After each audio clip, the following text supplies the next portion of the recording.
দেড় দশকের বেশি সময় ধরে শুধু ক্ষমতা কুক্ষিগত করে রেখেছিলেন তা নয়, দীর্ঘ এই স্বৈরা শাসনে ব্যাপক লুটপাটও চালিয়েছেন ক্ষমতাচ্যুত প্রধানমন্ত্রী শেখ হাসিনা ও তার পরিবারের সদস্যরা। ছাত্র জনতার আন্দোলনের মুখে দেশপলাতক হাসিনার এইসব দুর্নীতির তথ্য একে একে বেরিয়ে আসছে। 9টি প্রকল্পে প্রায় ৮০,০০০ কোটি টাকা লুটপাটের অভিযোগে শেখ হাসিনা, তার বোন শেখ রেহেনা, ছেলে সজীব ওয়াজেদ জয় এবং শেখ রেহেনার মেয়ে টিউলিপ সিদ্দিকের বিরুদ্ধে অনুসন্ধানের সিদ্ধান্ত নিয়েছে দুর্নীতি দমন কমিশন দুদক।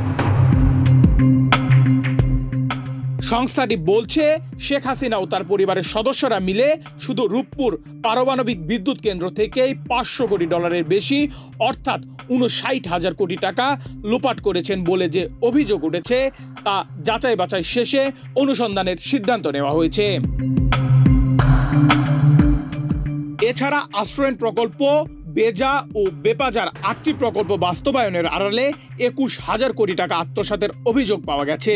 ১৭ ডিসেম্বর বিকালে দুদক কার্যালয়ে ব্রিফিংয়ে এসব কথা জানান সংস্থাটির মহাপরিচালক আক্তার হোসেন। দুদক মহাপরিচালক বলেন, শেখ হাসিনা প্রধানমন্ত্রী থাকাকালে ক্ষমতার অপব্যবহার, প্রতারণা, অনিয়ম ও দুর্নীতির মাধ্যমে অর্থ আত্মসাৎ করেছেন।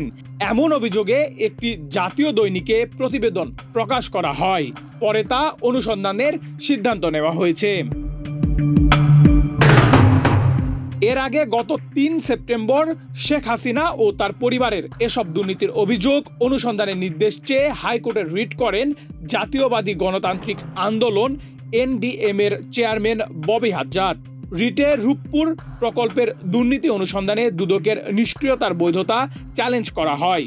দুদক চেয়ারম্যান সহ সংশ্লিষ্টদের রিটের বিবাদী করা হয়। রিটের শুনানি নিয়ে এসব অভিযোগ অনুসন্ধানে দুদকের নিষ্ক্রিয়তা কেন অবৈধ ঘোষণা করা হবে না তা জানতে চেয়ে 15 ডিসেম্বর রুল জারি করে হাইকোর্ট। দুদক জানায়, 19 সেপ্টেম্বর রূপপুর পারমাণবিক বিদ্যুৎ কেন্দ্রে শেখ হাসিনা পরিবারের দুর্নীতি নিয়ে বিভিন্ন পত্রিকায় প্রতিবেদন প্রকাশিত হয়। বেশ কয়েকটি পত্রিকার প্রতিবেদনে বলা হয়, সাবেক প্রধানমন্ত্রী শেখ হাসিনা, তার ছেলে সজীব ওয়াজেদ জয় ও ভাগ্নি টিউলিপ সিদ্দিক মালয়েশিয়ার ব্যাংকের মাধ্যমে রূপপুর পারমাণবিক বিদ্যুৎ কেন্দ্র থেকে $5 বিলিয়ন বা $500 কোটি লোপাট করেছেন। জানা যায়, রাশিয়ার সহযোগিতায় বিদ্যুৎ কেন্দ্রটি নির্মাণে খরচ করা হয় $1,265 কোটি, প্রয়োজনের তুলনায় যা অনেক বেশি, যাতে মালয়েশিয়ার একটি ব্যাংকের মাধ্যমে শেখ হাসিনাকে এই বাজেট থেকে $500 কোটি আত্মসাতের সুযোগ করে দেয় প্রকল্প বাস্তবায়নকারী সংস্থা রোসাটম। নিজের ভাগ্নি টিউলিপ সিদ্দিকের মধ্যস্থতায় রাশিয়ার সঙ্গে এ চুক্তি করেন শেখ হাসিনা। আর এ মধ্যস্থতার বিনিময়ে পাচার করা অর্থের 30% পেয়েছেন টিউলিপ সিদ্দিক, শেখ রেহেনা ও পরিবারের কয়েকজন সদস্য। এদিকে 2013 সালে রাশিয়ার প্রেসিডেন্ট ভ্লাদিমির পুতিনের সঙ্গে শেখ হাসিনার সাক্ষাতের সময় সঙ্গী ছিলেন টিউলিপ সিদ্দিক। 2009 সালে প্রচ্ছায়া লিমিটেড নামে একটি ভুয়া কোম্পানি চালু করেন টিউলিপ সিদ্দিক। তার মা শেখ রেহেনা ও চাচা তৎকালীন প্রধানমন্ত্রীর প্রতিরক্ষা উপদেষ্টা তারিক আহমেদ সিদ্দিক।